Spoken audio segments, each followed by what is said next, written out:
안녕하십니까. 전세계에 계신 CBN 청취자 여러분, 하나님의 말씀으로 사랑과 행복 전하는 CBN 교과방송의 정수 인사드립니다. 안녕하세요. 윤청실입니다. 예, 목사님 너무너무나 반갑습니다. 이게 얼마만인지 모르겠네요. 그러게 목사님 저도 7, 8년? 잘 모르겠지만 반갑습니다. 네, 저 기억으로는 한 10년 전에 우리 목사님께서 제가 춘천 함역에 있을 때 그 멀리서 네, 춘천까지 내려오셔가지고 녹음을 해주셨던 기억이 있는데 지금처럼 이렇게 좋은 앱들이 있었으면 그때 얼마나 좋았을까. 그럼 좀 더 오래 했을 수도 있었는데 예, 그런 생각이 드네요. 네, 아무튼 그런 헌신의 마음 또 방송을 사랑해 주시는 그런 마음 때문에 지금까지도 이 교과 방송이 있는 게 아닌가 그런 생각이 드니까 목사님에 네. 대한 더 감사한 마음 또 우리 옛날부터 들었던 우리 청취자분들은 더 반가우실 것 같은 생각이 듭니다. 아, 예, 다시 아무쪼록 불러, 목사님 항상 건강하시고요. 연말 연시 행복한 시간 됐으면 좋겠습니다. 감사합니다. 오늘은 이번 기회 13가가 아니라 14과예요. 그렇죠? 네, 예, 특별히 하나님께서 2022년을 잘 마무리하라고 한 주를 더 주신 것 같은 그런 큰 은혜가 느껴지는데요.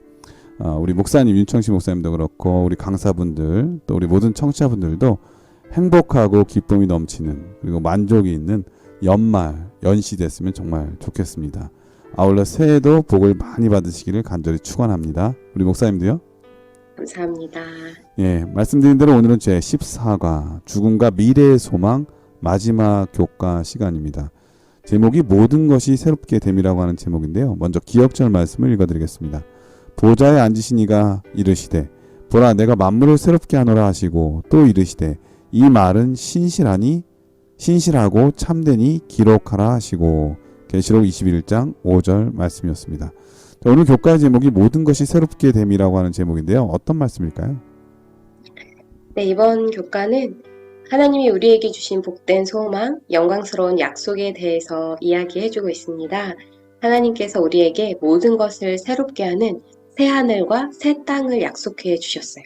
그리고 그 약속은 우리에게 저 하늘나라, 눈물도 고통도 사망도 없는 그러한 나라에 대한 소망을 줍니다. 존슨 밀주엘이라는 분은 희망은 그 자체가 일종의 행복이라는 말을 했는데요. 그렇기 때문에 우리가 새 하늘과 새 땅에 대한 약속으로 희망을 가지면 이 세상에서도 우리는 행복한 사람입니다.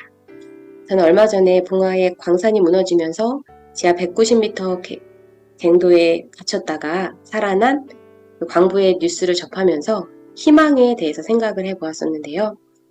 두 분의 광부가 지하 190m 갱도에 갇혀서 거의 열흘, 221시간 고립되어 있으면서 그분들을 살게 했던 것은 동료들이 반드시 구조해주러 올 것이라는 희망을 갖고 있었다고 해요.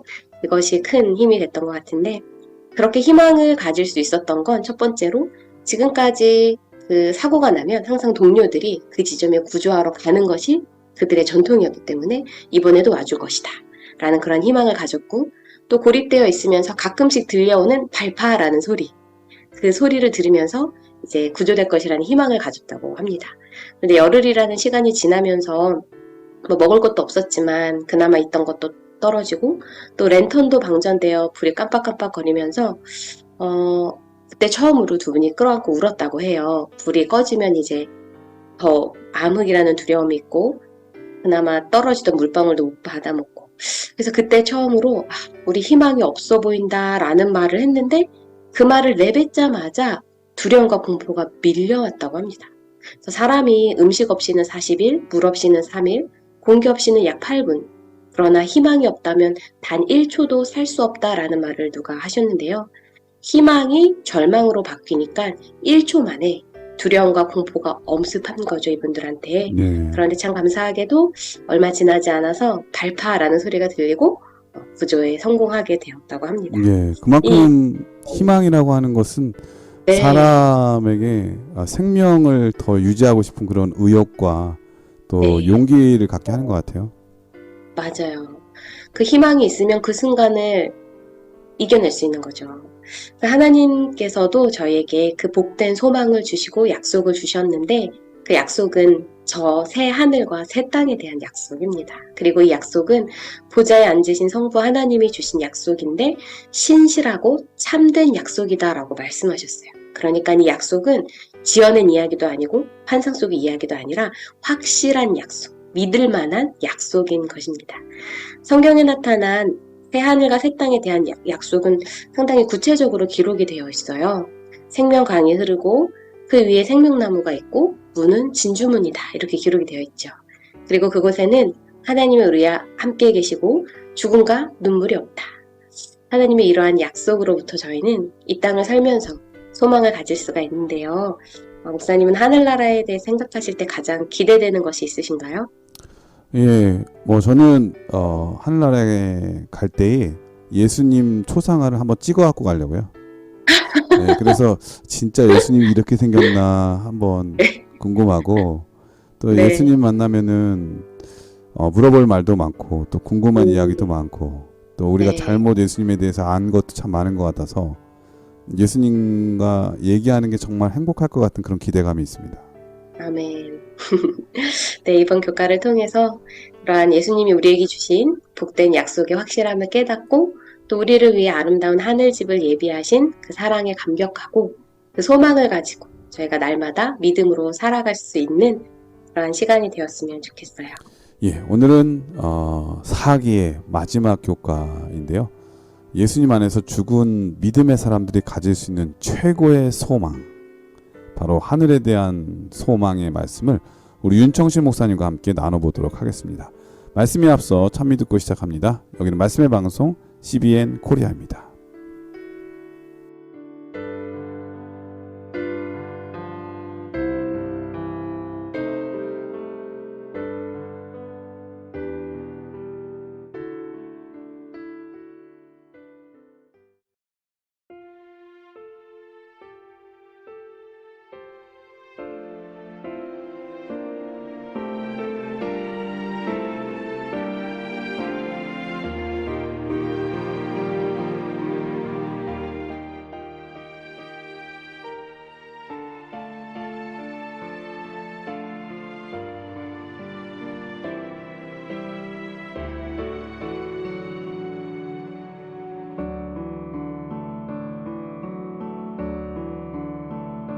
저 천국 음악 소리 내 맘에 들리네.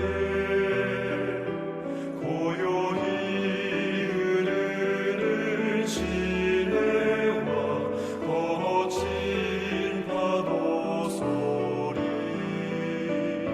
지저귀는 새들의 노래 물의 소리 들리네. 고요히 빛나는 별들도 모두 주님을 찬양해.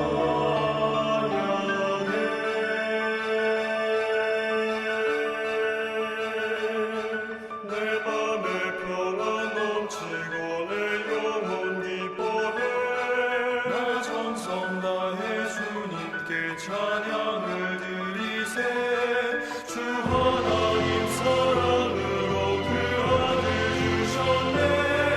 온 천지 울리도록 주를 찬양하리라.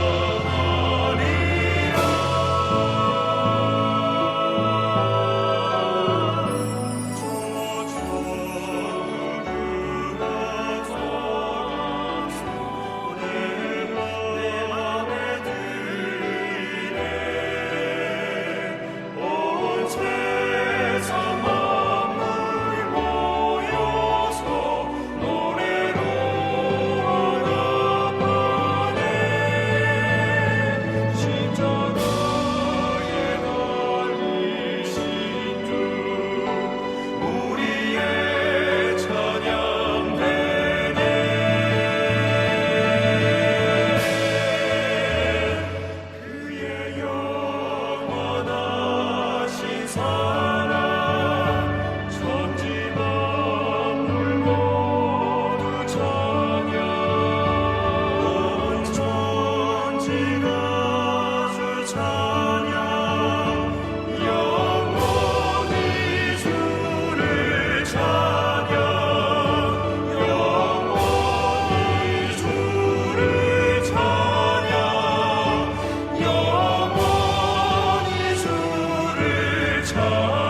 예, 참미 잘 들었습니다. 이로써지는 새 하늘과 새 땅이라고 하는 제목인데요. 어떤 말씀일까요?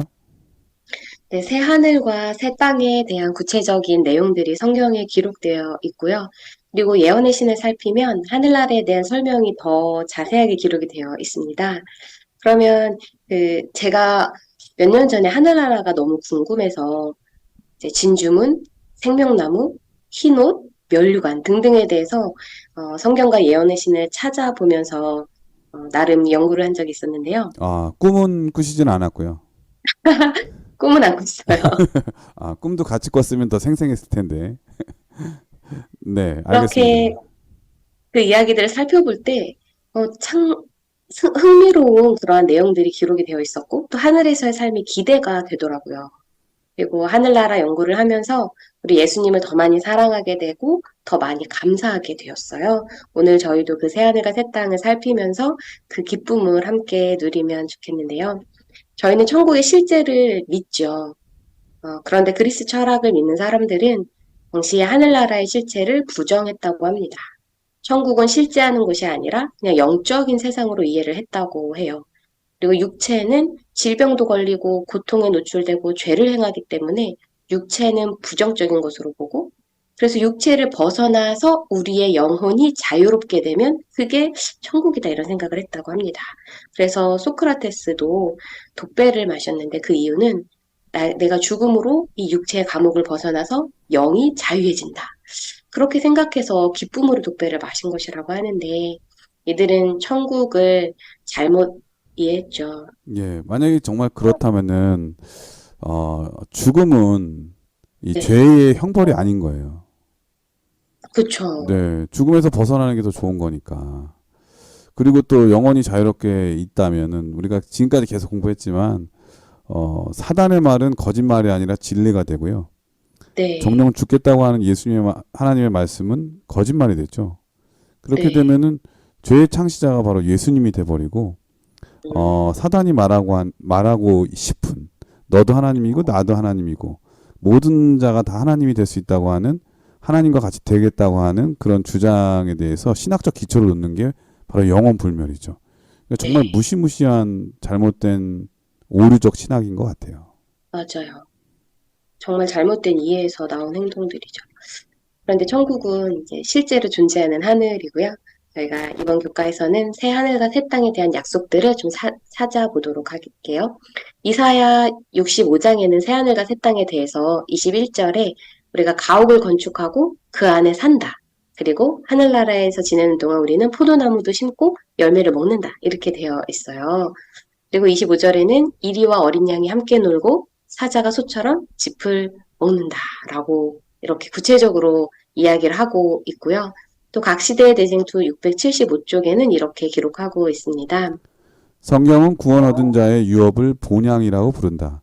그곳에서 하늘의 목자 그리스도께서는 당신의 양무리를 생명수 샘으로 인도하신다.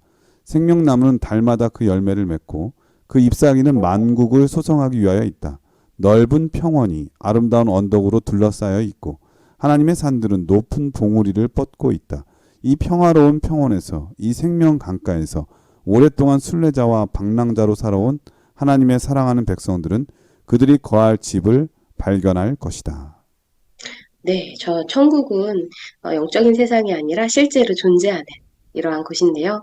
여기에 보면 이제 생명나무에 대해서 나와 있죠. 각 시대 대쟁투에. 내 생명나무는 달마다 열매를 맺고 또 잎사귀에도 치료하는 힘이 있다라고 되어 있어요. 그런데 이 생명나무를 생각할 때, 우리가 하늘에 가면 정말 신기한 나무 하나가 이 땅에는 없는 나무 하나가 더 있구나, 라는 그 이상인데요. 의료봉사에 보면 생명나무는 위대한 불멸의 근원이신 분의 표상이다. 그래서 생명나무는 표상이고 우리에게 예수님이 생각나게 하는 그러한 나무인 거예요. 그래서 저희가 생일에 미역국을 먹으면서 엄마를 생각하잖아요. 네. 그것처럼 천국에 가면 생명나무를 보면서 그 생명나무의 과일을 먹으면서 우리에게 영생을 주신 생명나무 대신 예수님, 십자가 나무를 지시고 우리에게 생명을 주신 예수님을 생각하게 하는 나무가 있는 거예요. 그래서 하늘나라에 대한 이야기를 읽고 묵상을 하면 이게 흥미롭고 감사해지게 되더라고요. 또 계시록 21장에도 천국을 소개하고 있는데요. 목사님 한번 읽어주세요. 그 성의 빛이 지극히 귀한 보석 같고 벽옥과 수정같이 막더라. 크고 높은 성곽이 있고 12문이 있는데 문에 12천사가 있고 그 문들 위에 이름이 썼으니 이스라엘 자손 12지파의 이름들이라. 그 12문은 12진주니 문마다 한 진주요. 성의 길은 맑은 유리 같은 정금이더라. 네, 새하늘과 새 땅에 대해서 계시록에 소개된 말씀 중에 제가 좋아하는 부분은 12진주문인데 그 12문은 문마다 한 진주다. 네. 목사님은 진주를 좋아하시나 봐요? 아니, 저 보석이나 진주를 좋아하진 않는데요. 네. 그냥 이 문 하나가 하나의 진주로 되어 있으려면 그 진주는 어마어마하게 커야 되잖아요. 그게 저는 네. 되게 흥미롭더라고요. 제가 여기 필리핀에는 이제 진주를 많이 팔아요. 네, 진주 파는 시장에 한번 가봤는데, 네, 이 엄지 손가락, 그 손톱만한 게 크네요. 어마어마하게 비싸더라고요. 100만 원 가까이 돼요. 100만 원. 그러니까 엄지 손가락보다 조금 더 큰 게 100만 원이면은 이거보다 한 주먹만 하면은 얼마나 될까요? 그러니까 이게 값으로 취급할 수 없을 만큼의 엄청난 일이잖아요. 네, 맞아요. 그 하늘에 있는 진주문은 이제 아주 거대한 거죠. 그보다 훨씬 크니까. 근데 전 천국이 왜 문이 진주문으로 되어 있을까 궁금하더라고요. 그래서 생각해 보니까 진주는 다른 보석과 달리 생물에서 만들어지는 거예요. 어떤 압력이나 이런 게 아니라 고통을 통해서 만들어지는 건데, 예수님께서 이 땅에서 우리에게 저 천국의 문을 열어주시기 위하여 이 땅에 내려오셔서 고난을 당하셨구나. 그래서 하나의 거대한 진주로 된 문을 바라보면서 천국에는 진짜 신기한 문이 있대요. 그런 것이 아니라 우리를 위해 고난당하신 거대한 보석이신 예수 그리스도를 그 진주문을 보면서 또 생각할 수 있게 되는 거예요. 성경에 보면 한 예화에 진 진주 하나를 사기 위해서 온 소유를 팔았던 상인의 이야기가 나오거든요.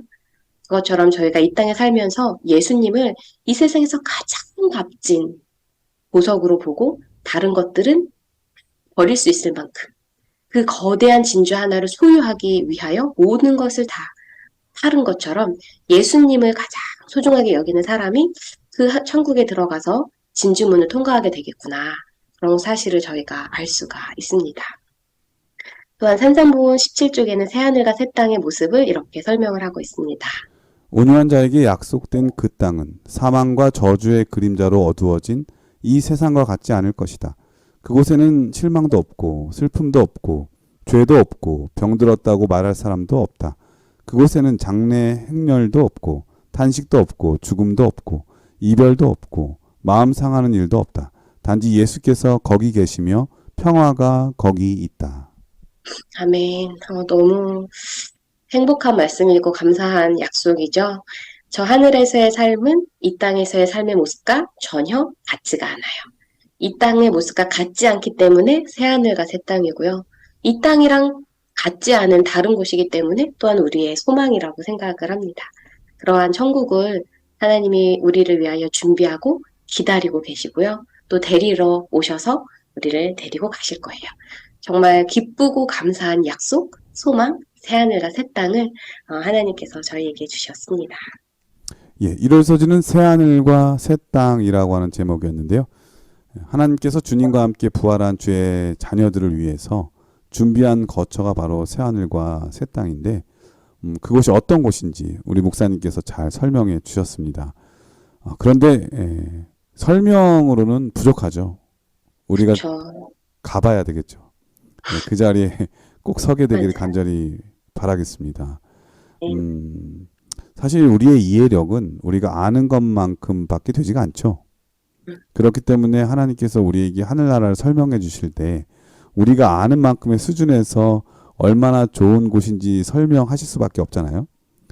오늘 말씀 주신 하늘나라에 대한 표현은 그만큼 아름답고 행복이 넘치는 곳이라고 하는 것을 그곳에 있는 보석들, 우리가 아는 보석들, 보화들을 통해서 설명해 주셨는데요. 이것뿐만 아니라 정말 중요한 것은 우리를 사랑해 주셔서 자기 목숨까지 내어주신 예수님 때문에 행복한 나라, 바로 그것이 새하늘과 새 땅이라고 하는 것 우리 모두가 기억해야 되겠습니다. 월요일 서지는 하나님의 성전에서라고 하는 제목인데요. 어떤 말씀일까요? 네, 요한은 이상 가운데서 하늘 성소를 보았습니다. 그리고 요한은 기록을 하기를 그것을 하늘의 증거 장막의 성전이다. 혹은 하늘에 있는 하나님의 성전이다라고 그렇게 계시록에 기록을 했습니다. 하늘에 있는 하나님의 성전, 그것은 어떤 곳인지 저희가 계시록을 살펴보면 하나님의 성전이 나올 때 함께 등장하는 내용들이 있어요. 그 중에 하나는 보좌에 앉으신 하나님이라는 말이 나오고요. 두 번째는 그 보좌 앞에 서서 천사들과 24장로들이 경배하는 내용, 보좌에 앉으신 하나님과 어린 양께 경배하는 내용이 하늘 성전이 등장할 때 주로 나오는 내용들이에요. 계시록 요한계시록 7장 9절에서 12절 말씀입니다. 이 일 후에 내가 보니 각 나라와 족속과 백성과 방언에서 아무도 능히 셀 수 없는 큰 무리가 나와 흰 옷을 입고 손에 종려가지를 들고 보좌 앞과 어린 양 앞에 서서 큰 소리로 외쳐 이르되 구원하심이 보좌에 앉으신 우리 하나님과 어린 양에게 있도다 하니 모든 천사가 보좌와 장로들과 내 생물의 주위에 서 있다가 보좌 앞에 엎드려 얼굴을 대고 하나님께 경배하여 이르되 아멘. 찬송과 영광과 지혜와 감사와 존귀와 권능과 힘이 우리 하나님께 세세토록 있을지어다. 아멘 하더라. 네, 하늘의 성전과 항상 함께 등장하는 그 보좌에 앉으신 하나님, 그리고 그곳에서 하나님을 경배하고 있는 천사와 장로들, 이런 것들을 볼 때에 하나님의 성전은 하나님의 보좌가 있는 곳이고 우리 하나님이 경배를 받으시는 곳이구나라고 알 수 있습니다. 또한 범죄 후에 추가된 것은 예수님이 대제사장으로서의 직무를 수행하는 곳이라는 거죠. 그런데 이러한 하나님의 성전에 대해서 또 요한은 계시록 21장 22절에 이렇게 기록을 하였습니다. 성 안에서 내가 성전을 보지 못하였으니 이는 주 하나님 곧 전능하신 이와 및 어린 양이 그 성전이심이라. 네, 하나님의 성전에 대해서 구체적으로 설명을 했는데 또 계시록 21장 22절에서는 성 안에서 내가 성전을 보지 못하였다라는 말이 있어서 잘 안 맞는 것 같기도 하고, 그래서 어떤 분들은 하늘 전체가 성소다, 성소도 이렇게 영적인 것이다 이렇게 하기도 하는데, 저는 이 계시록 21장 22절의 말씀이 성전이 있다 없다라기보다는 성전의 의미가 무엇인지를 더 강조하기 위한 말씀이 아닐까 그런 생각이 들어요. 네, 우리는 이제 성전하고 성막 하면은 어떤 눈에 보이는 그 형태적, 그 건물적인 어떤 것을 생각하기 때문에 그런 것 같아요. 네, 근데 맞아요. 거룩한 것은 건물이 거룩하기 때문에 거룩한 게 아니라 거기에 있는 분 때문에 거룩해지는 거잖아요. 그러니까 네. 하나님이 거룩하시기 때문에 하나님이 계신 곳 어디든지 다 거룩한 곳이긴 하죠. 네. 하지만 그 성전에 어떤 구체적인 어떤 뚜렷한 장소, 구별된 장소가 있느냐, 어디냐 뭐 이런 거를 설명한다면 그건 참 어려운 일인 것 같은 생각이 듭니다. 것 같아요. 왜냐하면 모세가 지시를 받았던 것이 원형의 모형이었지만 그 천막식 성소가 그대로 천국에 있을 것은 아니고요. 솔로몬이 지었던 성전과도 전혀 다른 모습일 것인데, 어쨌든 하나님이 통치하시는 그 성전이 그곳엔 있고, 그러나 그것이 어떠한 모양인지 저희는 아마 가기 전에는 모를 것 같아요. 그래서 저희가 하늘 성전의 모양이나 구도나 사이즈나 이런 것에 대해서 정확히 알 수 없는 것들을 말하기보다는 그 하늘 성전의 의미를 생각하는 것이 더 중요하다고 생각을 합니다. 그래서 저는 이 22장의 말씀이 성전의 궁극적인 의미와 본질을 알려주기 위한 성경절이라고 생각을 해요. 왜냐하면 성전에서 가장 중요한 것은 분향단이나 떡상이나 물두멍이 아니라 우리와 항상 함께 하시기 원하시는 하나님이시기 때문이죠. 그분이 우리와 함께 하시면 그것이 하나님의 성전이 됩니다. 그래서 성전은 하나님을 만나는 집으로서 그곳에서 하나님을 만나고 하나님을 경배하는 것, 이것이 하늘 성전의 가장 중요한 주제이고요. 그곳에서 하나님 우리와 함께 하시는 것, 우리가 그 하나님을 경배하는 것, 가장 중요한 주제라고 생각합니다. 예. 사실 온 우주를 다스리시는 하나님 너무 크시잖아요. 네, 근데 그 크신 하나님은 어느 한 공간에 자신을 제한한다는 것은 사실은 우리가 이해할 수 없는 일이죠. 네, 예, 그렇기 때문에 인간의 이해력으로는 이 하나님의 보좌를 다 이해할 수가 없는 것 같습니다. 그러나 분명한 것은 하나님께서 하늘 성소의 식양에 따라 모세에게 보여주셨고, 모세는 지시하신 대로 그 식양에 따라 성소를 지었잖아요. 예, 그것은 그 구속의 의미를 인간이 이해하는데 최선의 구조, 그리고 또 설명이었다고 하는 것은 분명한 사실이고요. 네, 그런데 하나님께서 거하시는 온 우주 가운데 우리를 향한 그 구속하신 사랑과 그 구원의 의미를 영원히 간직할 만한 그 어떤 것은 분명히 존재하지 않을까. 저는 그렇게 믿고 있거든요. 예, 네, 우리가 거할 새하늘과 새 땅의 뭐 구조일 수도 있고요. 이 땅에 네, 내려오는. 아무튼 하늘에 가면 그런 새로운 차원의 이해력으로 하나님을 이해하고 하늘 성소를 이해할 수 있지 않을까. 저는 개인적으로 네, 그런 기대를 갖고 있습니다. 감사합니다. 저는 이 하늘 성소에 대해서 우리가 오늘 알 수 있는 것은 그것은 하나님과 어린 양이 경배를 받으시는 곳이고 앞으로도 그곳에서 또 우리의 경배를 받으실 곳이고 또 현재는 그곳에서 우리를 위하여 중보하시고 죄인을 용서하시고 하나님과 화목하게 하는 그러한 대제사장으로서의 사역을 하고 계신 곳이다. 우리가 천국에 가면 그곳에서 천사들과 24 장로들과 마찬가지로 하나님을 경배하게 될 것이다 라고 생각하시면 좋을 것 같아요. 각시대의 대쟁2 665쪽 말씀입니다. 구속받은 자들이 일제히 다음과 같은 찬양의 노래를 부르는데 그 소리는 하늘 공간에 메아리 치고 또 메아리 친다. 구원하심이 보좌에 앉으신 우리 하나님과 어린 양에게 있도다. 천사들과 스랍들도 소리를 합하여 찬송한다. 오직 모든 찬미의 내용과 모든 찬양의 주제는 구원하심이 우리 하나님과 어린 양에게 있다는 것이다. 아멘. 우리가 여기에 나타난 이 천사와 스랍들, 이 무리와 함께 하나님의 성전에서 하나님을 경배하고 우리도 이 찬양에 동참하게 되기를 소망합니다. 예, 월요일 소지는 하늘의 성전이라고 하는 제목이었는데요. 사람은 너무 크거나 너무 작으면 볼 수도 들을 수도 없는 거 아시죠? 예를 들면은 지구가 돌아가는 소리는 우리는 못 듣습니다. 예, 그 들으면 큰일 나겠죠. 개미가 말하는 소리, 움직이는 소리, 뭐 이런 게 분명히 있을 건데요. 우리는 못 듣죠. 들으면 큰일 나니까요. 근데 내가 못 듣는다고 해서 존재하지 않는다고 말할 수는 없는 거죠. 예, 저는 보이는 것도 마찬가지라는 생각이 듭니다. 하나님께서는 너무 크신 분이시기 때문에 안 보이는 것처럼 느껴질 수도 있을 것 같아요. 네. 내가 그 속에 있으면서도 너무 크니까 아무것도 없는 것처럼 생각할 수 있는 거죠. 사실은 그 안에 존재하는 것일지도 모르는데. 아무튼 저는 하늘 성전도 그와 같은 느낌이 있어요. 네. 예, 크신 하나님의 사랑, 저 하늘에서 차원이 다른 그 이해력으로 하나님의 크신 사랑, 그분이 어디 계시는지에 대한 그 거룩한 보좌, 그걸 깨닫게 되는 날 우리는 얼마나 큰 감사와 기쁨을 돌리게 될까, 그런 생각을 목사님 말씀 들으면서 한번 생각해 봤습니다. 여러분들도 이런 상상력으로 참고 인내하셨으면 정말 좋겠네요. 화요일 소지는 하나님의 임재 가운데서라고 하는 제목인데요. 어떤 말씀일까요? 네, 화요일 교과 내용의 첫 부분이 이렇게 시작을 합니다. 성경은 하나님이 가까이 가지 못할 빛에 거하시며 본래 하나님을 본 사람이 없다고 말한다. 그렇다면 이것이 성도들이 하늘에서 아버지 하나님을 보지 못할 것이라는 뜻인가? 절대 아니다. 라고 이렇게 교과를 시작하는데요. 성경은 우리가 새 하늘과 새 땅에서 하나님의 얼굴을 직접 대면하여 본다고 그렇게 기록을 합니다. 요한일서 3장 2절 3절 말씀입니다. 사랑하는 자들아, 우리가 지금은 하나님의 자녀라.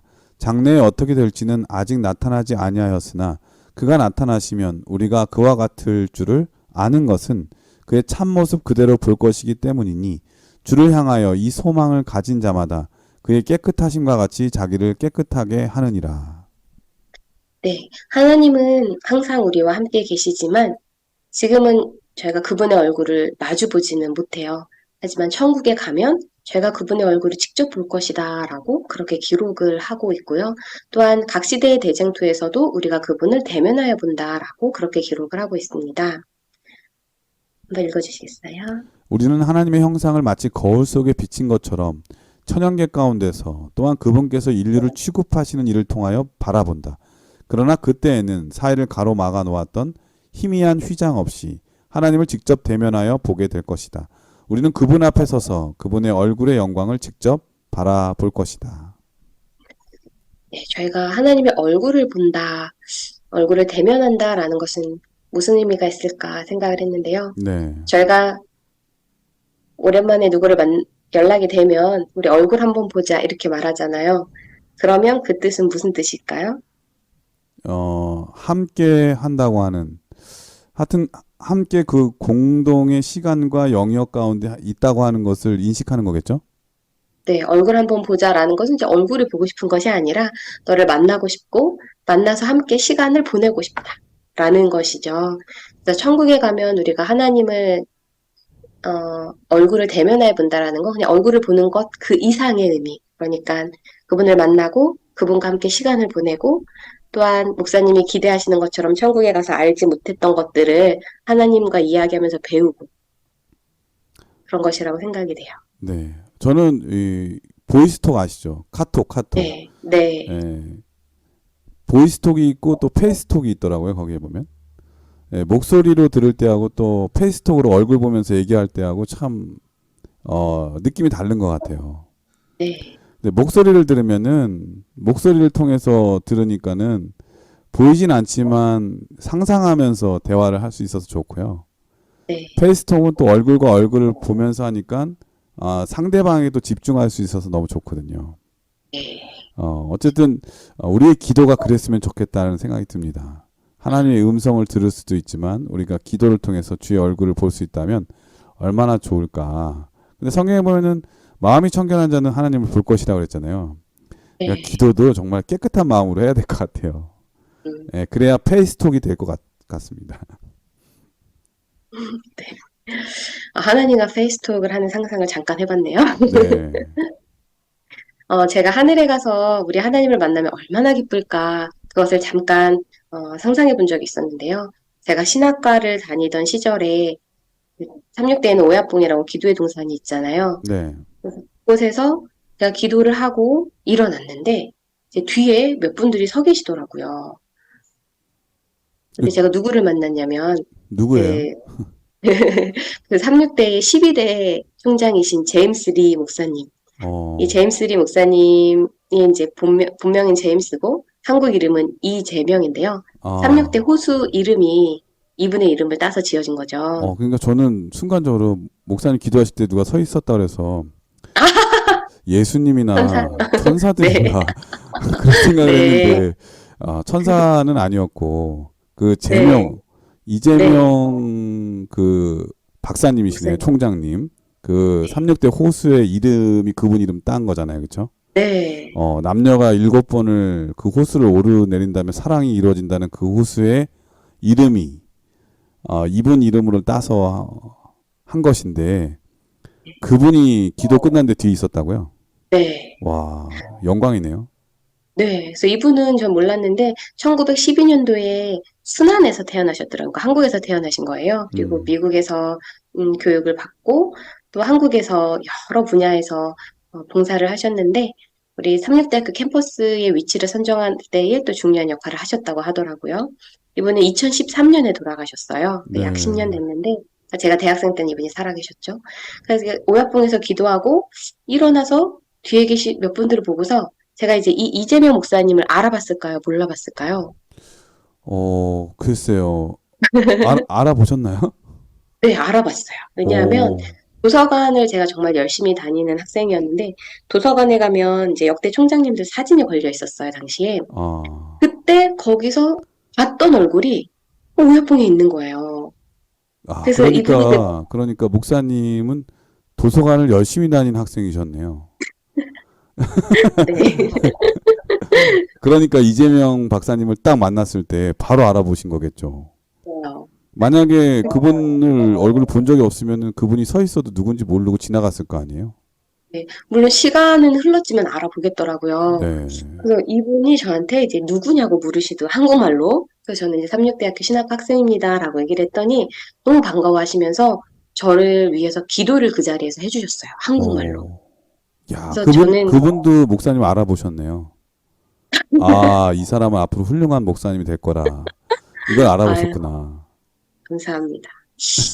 그래서 되게 저한테는 그 순간이 정말 영광스러운 순간이었어요.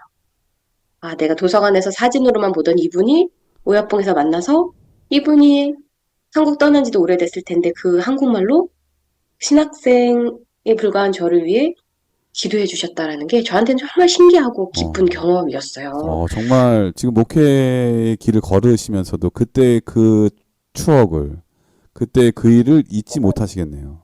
네. 그래서 그때 기뻤던 걸 생각하면 제가 또, 도서관에 걸려있던 사진으로 보던 분을 만난 것도 이렇게 기쁜데 내가 천국에 가서 하나님을 직접 대면하여 만나면 얼마나 기쁠까? 조금 상상이 되더라고요. 음, 네, 오늘 교과에서 말하기를 천국은 내가 하나님을 직접 대면하여 만날 수 있는 곳이다. 그렇게 소개하고 있어요. 근데 아까 말씀하신 것처럼 마음이 깨끗한 자, 성결한 자가 하나님을 볼 것이다. 라는 말씀이 있잖아요. 그래서 저희가 정말 마음을 깨끗하게 정결하게 하기 위하여 노력을 해야 될 것 같아요.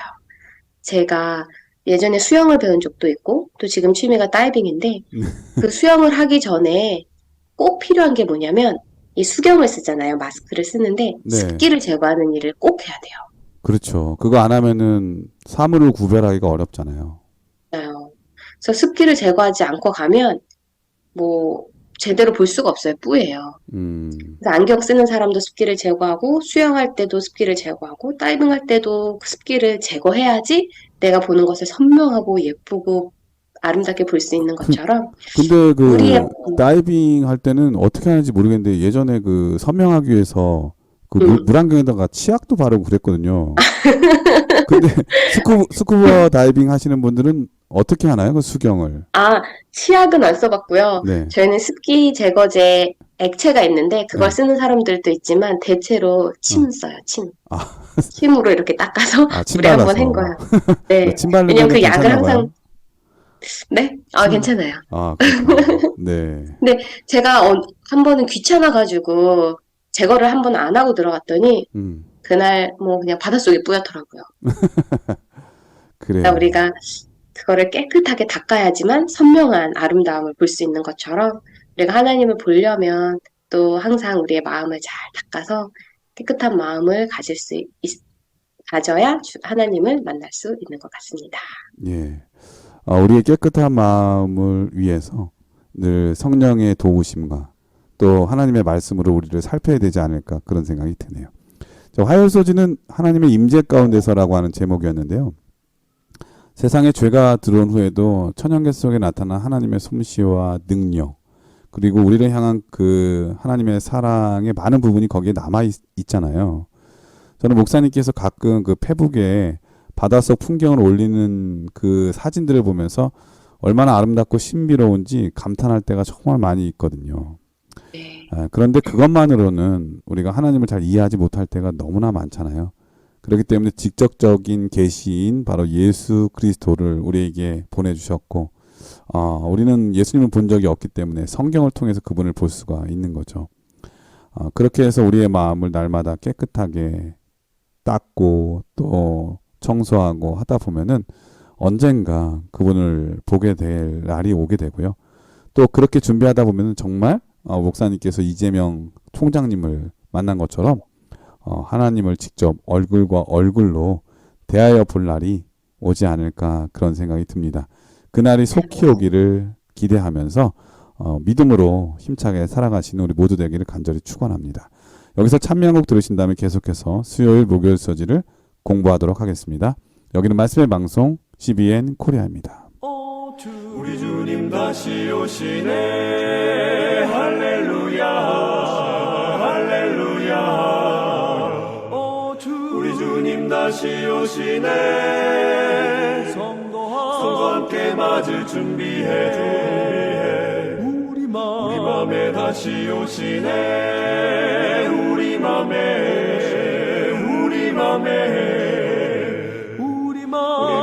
다시 오시네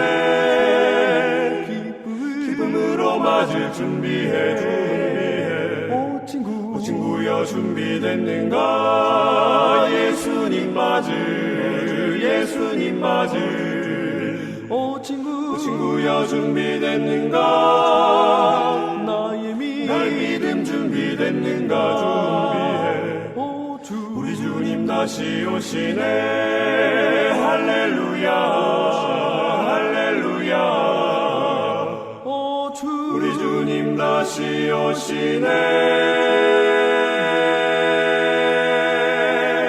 주님 맞을 준비됐나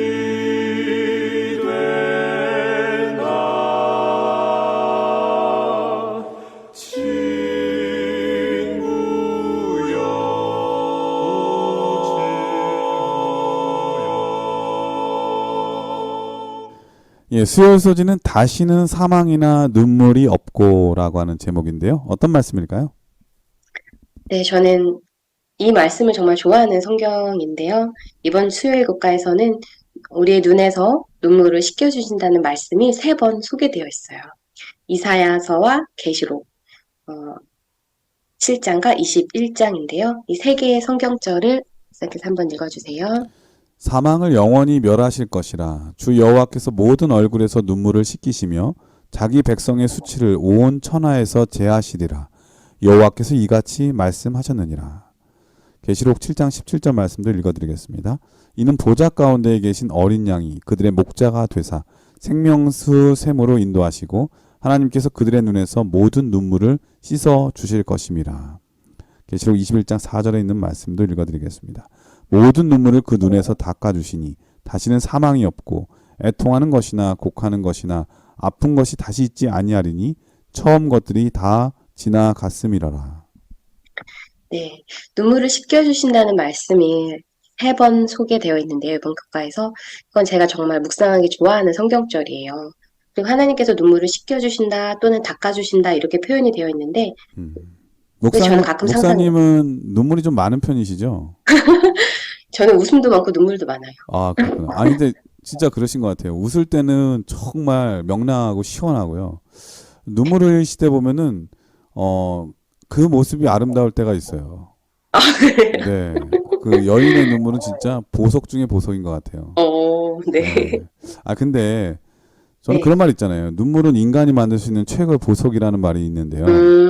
왜 그럴까 생각해 봤더니 사람이 흘리는 눈물은 그러니까 성분적으로 말하면 다 똑같겠죠. 하지만 네. 흘릴 때마다 그 흘리는 눈물의 의미는 그때마다 다르잖아요. 네. 예, 삶의 모든 그 다양한 의미를 다 담고 있기 때문에 눈물은 정말 엄청난 보석인 거죠. 아, 근데 저 하늘에는 슬픈 눈물이 아니라 감사와 행복의 눈물이 가득한 곳이어서 더 기대가 되고 가고 싶은 마음이 큽니다. 아멘. 이 땅에서의 또 눈물을 저희가 많이 흘리잖아요. 때때로는 이해할 수 없어서 눈물을 흘리고 아파서 눈물을 흘리고 그러는데 그러한 고통의 눈물, 슬픔의 눈물을 하나님께서 닦아주시고 씻어주신대요. 그래서 저는 가끔 상상해봤거든요. 하나님이 이렇게 눈물을 닦아주시는 거. 근데 이제 저는 그 눈물을 닦아주신다는 의미를 이렇게도 해석을 하는데요. 천국에 가면 내가 이 땅에서 눈물을 흘렸는데 그 눈물의 이유를 저희가 알게 되고 이 세상에서 풀지 못했던 그런 오묘를 풀게 돼요. 내게 왜 그런 아픔이 있어야 했고 사랑하는 가족과의 이별이 있어야 했는지 저 천국에 가면 그런 모든 의문이 풀려지고 해결될 거라고 생각을 합니다. 그래서 그 속에서 우리가 알지 못했던 하나님의 섭리를 깨닫고 그분의 사랑은 여전했음을 우리가 온전히 이해하게 될 때에 내가 겪었던 슬픔은 더 이상 슬픔이 아닐 거라고 생각을 해요. 천국에서. 슬픔은 기쁨이 되었기 때문에 그런 의미로서 우리의 눈에 눈물을 닦아주신다는 것이 아닐까라는 그런 생각도 해봤습니다. 예, 병원에서 일하시는 그 의사 선생님들의 그런 수기를 이렇게 보잖아요. 네. 그러면 이제 아프신 분들이 응급실로 들어올 때 의사의 말 한마디에 힘과 용기를 얻는다고 그러죠. 아, 네. 걱정하지 마세요. 제가 최선을 다해서 살리겠습니다. 이러면은 용기를 얻는다는 겁니다. 그리고 수술을 마치고 나올 때 수술이 잘 됐으니까 걱정하지 마세요. 그 한마디는 눈물을 흘리면서 너무나 감사한 생각이 드는 거죠. 네. 우리 예수님께서는 지금 우리 죄악 세상에 살아가는 우리들에게 눈물을 닦아주시면서 걱정하지 마. 내가 너와 함께 할게. 라고 말씀하시고요. 저 하늘나라 가서는 그 닦아주시면서 분명히 그러겠죠. 그래, 수고 많았다. 음, 아, 이제는 영원히 나와 함께 같이 살 거야. 이 말로 우리에게 용기 주지 않을까요? 그러니까 아멘. 아, 그 손길은 정말 너무나 따뜻하고 너무 큰 위로가 될 것 같은 생각이 듭니다. 아, 목사님 설명을 듣는데 그냥 마음이 행복해지고요. 얼굴에 미소가 탁 지어지면서 그렇게, 따뜻하고 세심하고 고마우신 하나님이 있다라는 게 정말 행복하고 든든해지는 시간이었어요. 그러니까 이 땅에서 살면서 되게 안타까운 상황에 처한 사람들도 만나게 되잖아요. 부모의 사랑을 못 받고 자라는 아이들도 있고, 또 하루도 편히 쉬지 못하고 먹을 걱정, 잘 곳이 없어서 걱정하며 사는 사람들도 있을 텐데, 어디를 가든 환영받지 못하고, 그런 사람들의 삶은 참 험하고, 기구하고, 순탄하지 못한데, 하나님께서는 그들을 위하여 또 하늘 집을 마련해 놓으시고, 그곳에서 그들의 아픔을 다 씻겨주시고, 닦아주실 거라고 생각을 하니까, 정말 우리에게 그런 사망이나 눈물이 없는 세상을 약속해 주신 하나님이 정말 감사하다는 생각이 듭니다. 또한 하늘이라는 책 61쪽에는 이렇게 기록되어 있습니다. 믿는 자들에게는 죽음이 사소한 문제에 불과하다. 그리스도께서는 그것을 마치 순간의 일처럼 말씀하셨다. 사람이 내 말을 지키면 죽음을 영원히 보지 아니하리라. 그리스도인에게는 죽음이란 잠자는 것이며 한순간의 침묵과 어두움에 불과할 것이다. 네, 놀라운 말씀이죠. 믿는 자들에게 죽음은 사소한 문제에 불과하다. 한순간의 침묵과 어둠에 불과할 것이다. 물론 사별은 정말 아프고 슬픈 일이지만 하나님께서는 하나님 안에서는 그것이 다 회복될 것이기 때문에 엘렌 지 화이트는 순간의 어두움이다라고 이야기를 했어요. 근데 사별은 인간이 겪는 스트레스 강도 중에 가장 센 강도라고 합니다. 미국 워싱턴 의대의 교수 두 분이 정신적 충격에 따른 스트레스 점수를 매긴 적이 있었는데요. 해고는 47점, 질병은 53점, 감옥은 63점, 이혼은 73점이라고 하면 배우자의 죽음은 100점이라고 해요. 네. 그런데 그 남자들의 네. 탈모가 바로 배우자를 잃을 만큼의 스트레스를 받는다고 그래요. 그래요? 몰랐어요. 아, 그러니까 제가 네. 하늘나라 가면 기대가 많이 돼요. 네. 네. 어, 목사님께서 할 말을 잃으시네요. 전 배우자의 죽음보다 거기에 동일한 아픔이 있다는 건 처음 알았는데요. 네. 아, 그만큼 스트레스를 받는다는 얘기를 저는 네, 봤어요. 스트레스. 네. 근데 놀라운 건요.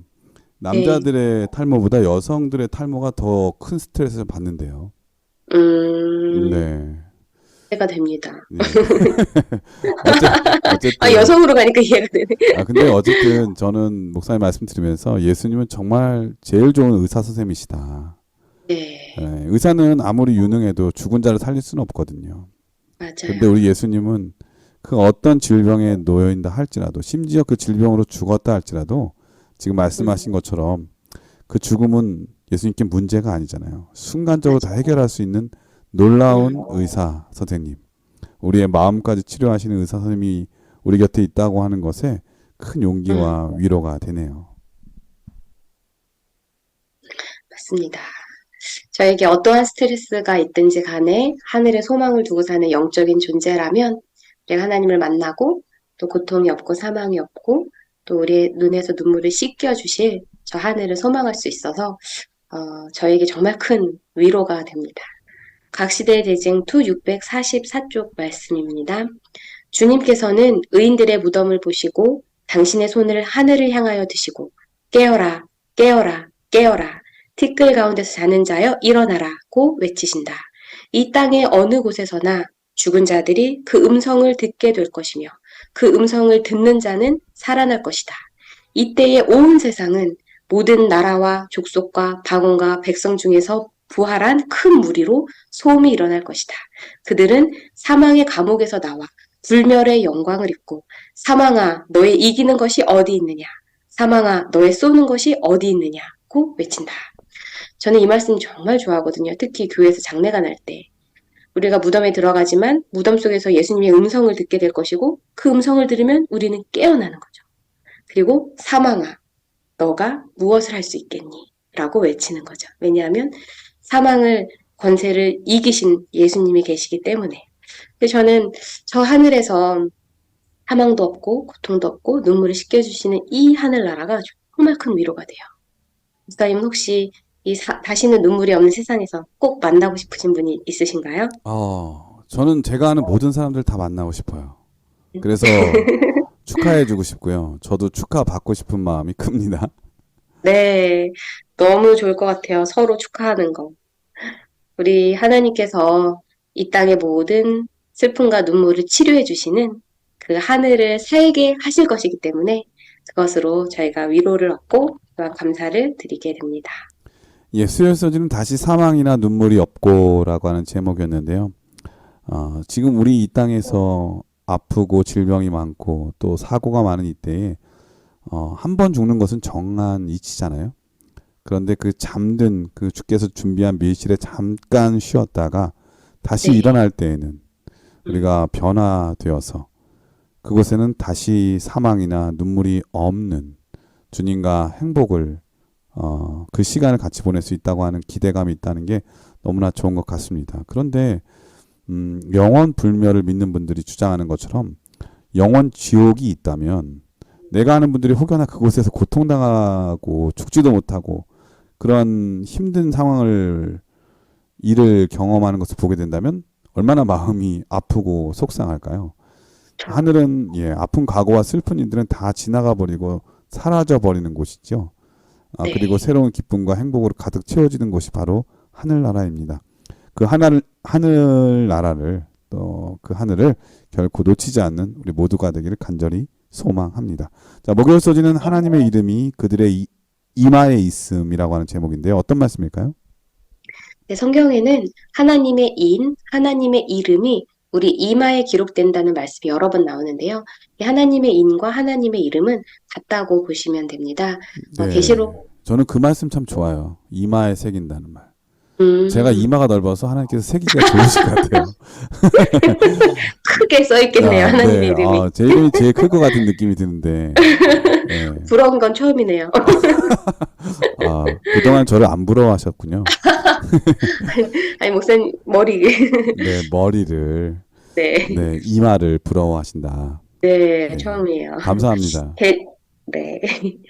계시록 14장 1절과 22장 3절에서 5절 말씀 목사님께 다 읽어주세요. 또 내가 보니 보라 어린 양이 시온산에 섰고 또 그와 함께 14만 4천이 섰는데 그 이마에 어린 양의 이름과 그 아버지의 이름을 쓴 것이 있도다.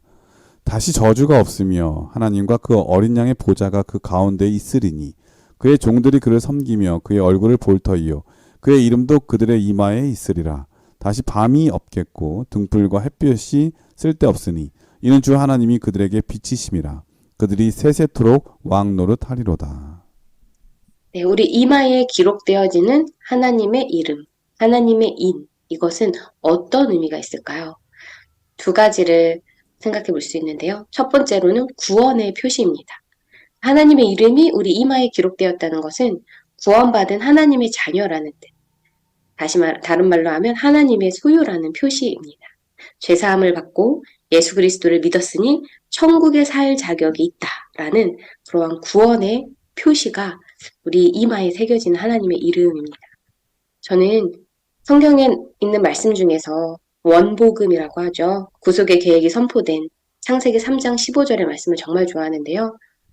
창세기 3장 15절에서 예수님은 구원의 계획을 선포하셨어요. 그리고 그 결말은 이미 태초부터 선포되었는데 뱀의 후손은 여자의 후손의 발꿈치를 상하게 하고 여자의 후손은 뱀의 머리를 상하게 한다. 그런데 발꿈치를 상하는 것은 치명적이지 않아요. 하지만 머리를 상하게 되는 것은 치명적이고 그것은 패배입니다. 그래서 예수님은 이 말씀을 통해서 예수님의 최후 승리와 사탄의 멸망을 이미 선포하셨어요.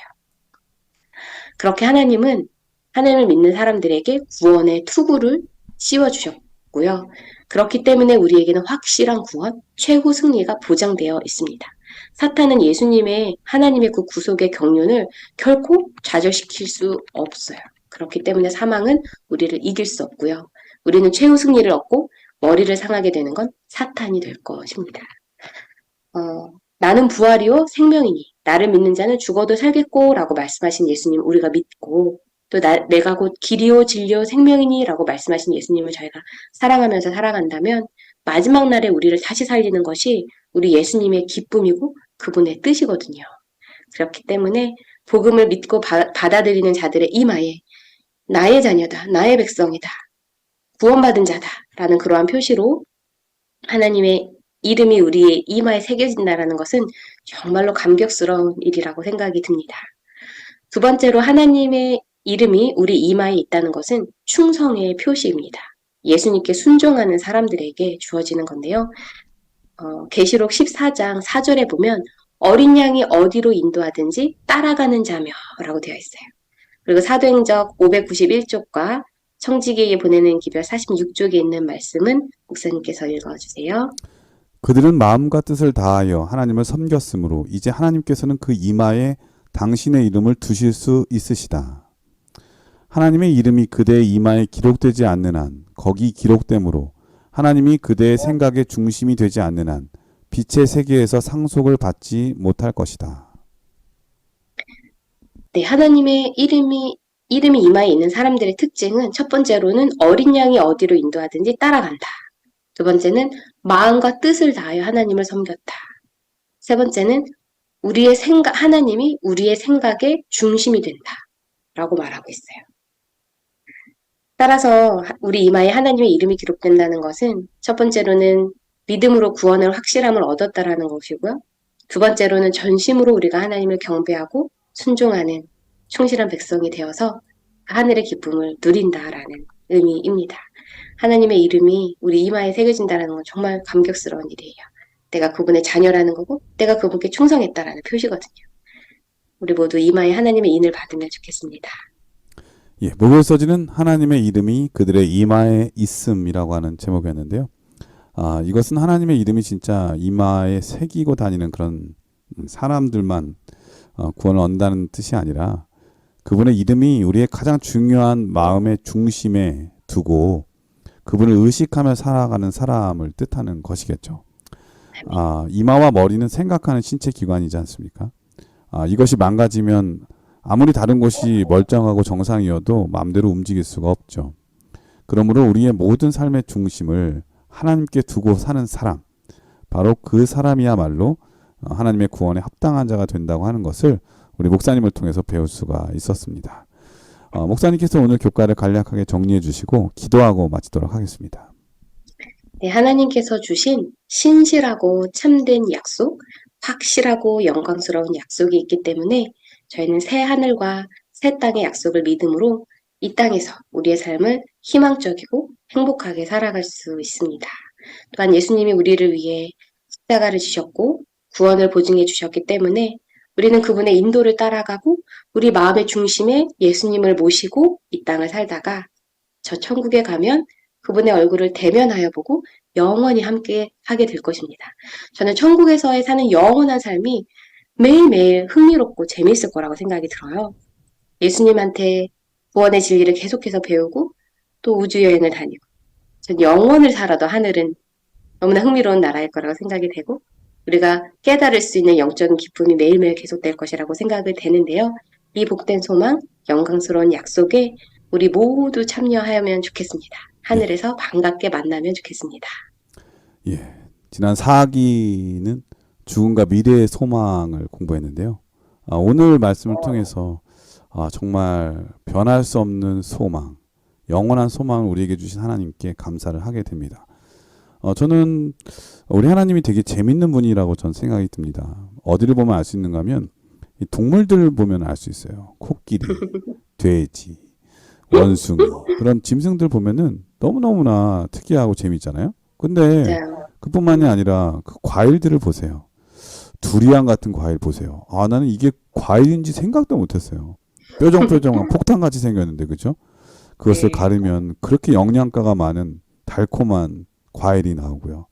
또 형형색색이잖아요. 얼마나 색깔들이 네. 다 다른지.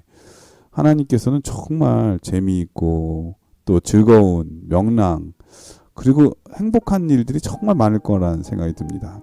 저 하늘나라는 우리가 아직 경험해 보지도 못한 즐거운 일들이 너무 많이 있을 거니까 여러분, 우리 모든 청취자분들 이런 소망을 잃어버리지 않게 되길 간절히 바라면서요. 항상 용기 내시고 힘있게 살아가시는 여러분 되시길 간절히 바랍니다. 우리 목사님께서 기도해 주시고 교과를 마치겠습니다. 사랑의 하나님, 우리를 이토록 사랑해 주시고 하늘 집을 마련해 주셔서 감사합니다. 아멘. 우리가 저 하늘을 다 이해할 수 없지만 우리 하나님이 계신 곳, 천사들이 있는 곳, 믿음의 선조들이 있는 저 하늘나라에서 진주군을 보며 예수님의 사랑을 생각하고 생명나무를 보며 하나님의 사랑을 묵상하면서 영원히 살고 싶습니다. 하늘나라에 대한 소망으로 이 땅에서 위로받게 하여 주시고 아멘. 아버지 집에서 우리 주님의 얼굴을 뵙게 하여 주시옵소서. 아멘. 예수님 이름으로 기도합니다. 아멘. 네, 전 세계에 계신 CBN 청취자 여러분, 탈무드에 보면 이런 말이 있습니다. 실패한 일을 후회하는 것보다 해보지도 못하고 후회하는 것이 훨씬 바보스럽다. 2022년도에 못한 일이 참 많이 있겠죠, 여러분. 그렇기 때문에 2023년도를 허락하신 하나님의 은혜가 큰 거라는 생각이 듭니다. 여러분도 그동안 하지 못했던 일, 2023년도에는 많이 해보고 후회하는 일이 적어지게 되길 간절히 바라겠습니다. 또 2023년도가 되면 또 새로운 직분으로 교회에 봉사를 하게 되겠죠. 열심으로 충성을 다하는 주의 일꾼들이 다 되셔서 여러분들이 속한 교회가 여러분 때문에 행복하고 영원히 구원되는 그러한 놀라운 하나님의 뜻을 이루는 교회의 일원이 되기를 간절히 축원드립니다. 지난 2022년 한 해 동안 도움을 주신 우리 강사 목사님, 우리 김성진 목사님, 또 우리 한민호 목사님, 정성목 목사님, 우현준 목사님, 또 오늘 윤청실 목사님까지 너무나 감사드리고요.